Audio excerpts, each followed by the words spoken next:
açıp ayarlayamadım her şeyi. Böyle de çıkamadım dışarı açıkçası. Sen Sezar'sın. Okay then, let us start. Friends, Romans, countrymen, I welcome you all. In this spectacle today, it is with my honor that I will present William Shakespeare, Gaius, Julius Caesar. You can see. As a tradition of my presentations, I first, in the second or the third slide, I basically give as the reasons why I did the slide in my way, what I'm gonna talk about, what are we gonna hear today, and what are we gonna learn. So, when I researched about Julius Caesar and how they teach this at Italian schools, as you know, Italians and Romans share a cultural heritage. What I found was that before people start digging through Julius Caesar, the play, they actually start digging through Julius Caesar's life. Some history facts about Rome and whatnot. As we live in a very educated country, might I say with sarcasm, we do not have such those classes. We only get to see Shakespeare as we are just about to graduate. So what I did was that I basically gonna start with giving you a summary of the whole play. If you don't read the play, if you come unprepared, which I do not judge, I basically gonna give my best. It's of no problem, it happens. So what I'm gonna do is that we're gonna start with the summary. If you read the play, I think you're still gonna like it. But if you don't read it, I'm still gonna give you some good summary and I'm still gonna let you watch a few videos that summarizes the whole act. So let us start. First, let me give you an introduction and some facts and trivia. Shakespeare, this is a historical play, and I think if we call this a tragedy, it will be right. Shakespeare actually derives from history a little bit in order to save time, save scenes. As you know, many of the playwrights do that.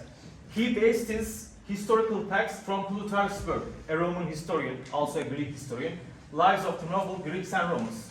Usually in the other schools in England and whatnot, people see Plutarch's work before they begin at Shakespeare at all. We do not have that luxury, so I'm just going to summarize it in a few sentences. Plutarch's stories are true. He gives some characteristics of Caesar, which wars he fought, what he did in this time, and why he was a valuable statesman.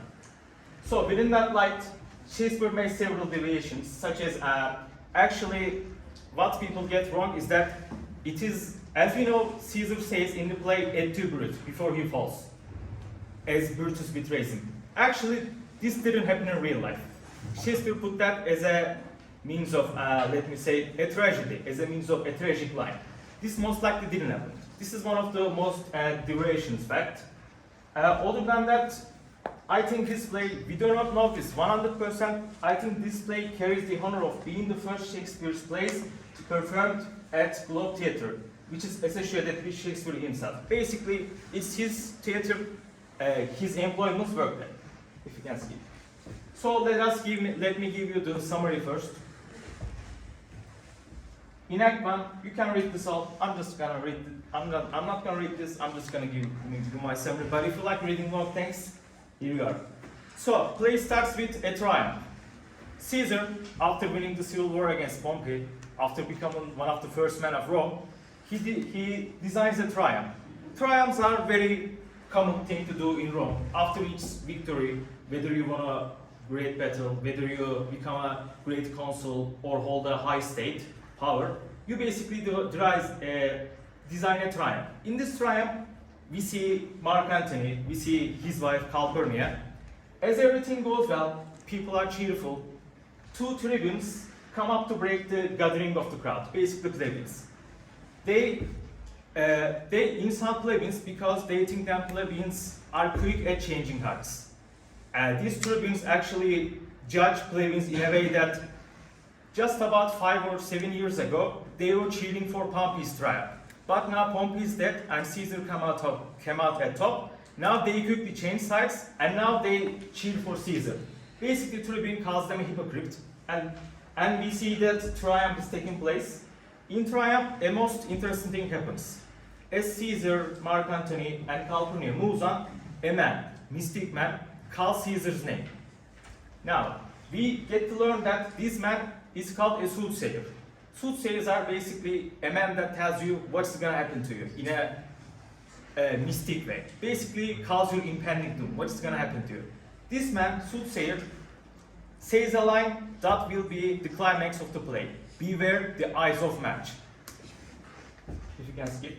Now, before I move on to Act 2, I'm just gonna let you watch a video that summarizes Act 1.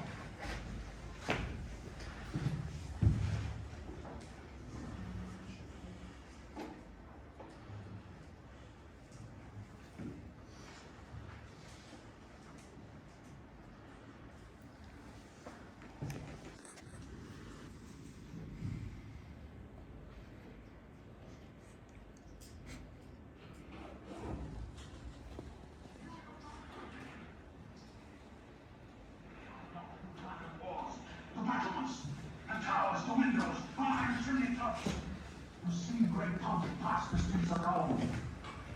You now come out to holiday.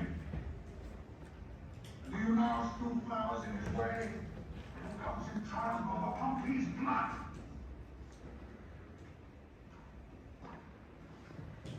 Be gone. Run to your houses. Fall upon your knees. Pray to the gods to permit the plague. The deeds must wipe from this ingratitude.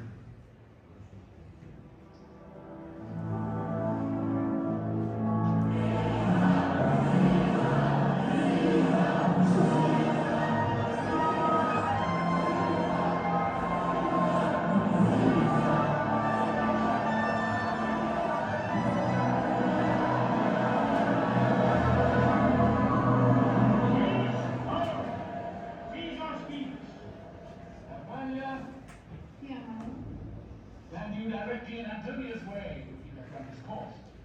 Antonius, Caesar, my lord. get on your speed, Antonius, to touch Calpurnia. For our elders say, the barren touching in this holy chase shake off their sterile curse. Remember, Caesar says do this. Set on, and leave no ceremony out.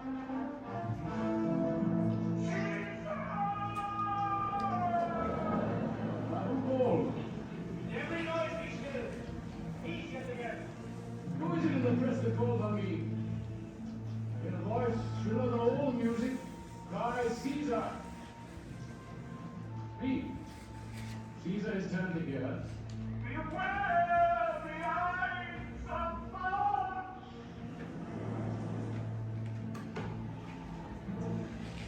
Beware the eyes of Mars. What man is that? A soothsayer bid you beware the eyes of Mars. Set him before me. Let me see his face. Fellow, come from the throng. Look upon Caesar. What sayest thou to me now? Speak once again. Beware the eyes of Mars.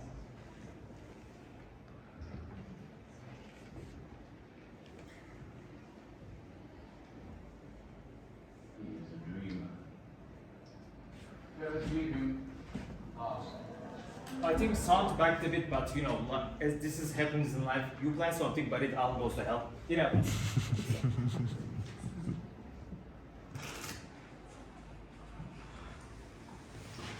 So in Act 2, basically during those feats after the games, Mark Antony offers Caesar a crown. Basically the crown of Rome, in a way we can say that. But he offers the crown three times, but Caesar each time refuses. And as Caesar each time refuses, we see that people of Rome actually happy about it. They applaud Caesar because Rome doesn't like dictators. Rome doesn't like one king ruling the Rome, but rather republic. So that is like the highlight of this act. Afterwards, we see that Cassius, Casca, and other conspirators at the Senate, basically the whole Senate itself is envy of Caesar. They want Caesar to fall because basically we can give many reasons: jealousy, fear of Rome. But among them all, Brutus is very, let me say, redundant about Caesar because Caesar, in a way, his adopted father. They are very close as friends, as comrades. But Brutus, basically, in a way, will cave in the future. We'll see that in the future acts. So in Act 3, 15th of March arrives. and let me tell you this. After a while, Brutus has a debate, inner debate, about whether he's gonna betray Caesar or not. What happens is that Casca, Cassius, and other senators basically reforge false documents, write false letter for Brutus. They write it in a way that they manipulate Brutus. Basically, what happens is that as some people write these letters from Rome, basically saying to Brutus that you should rescue us from this dictator Caesar. Brutus has a much conflict because he doesn't want to betray his friends, but he sees the letter, he hears Casca, he hears Cassius, and he basically joins the conspirators and actually becomes a leader among them. So they conspire against Caesar. What is going to happen is that in the 15th of March, basically Ides of March, Ides, we can say that it represents the first new moon, something like Cebir düşmesi in Turkish, I think. It happened on Sunday, I think, yeah. this Sunday on the 20th, February 20th. Cemre düşüyor ve burada bir ara verelim mi? Tabii ki hocam.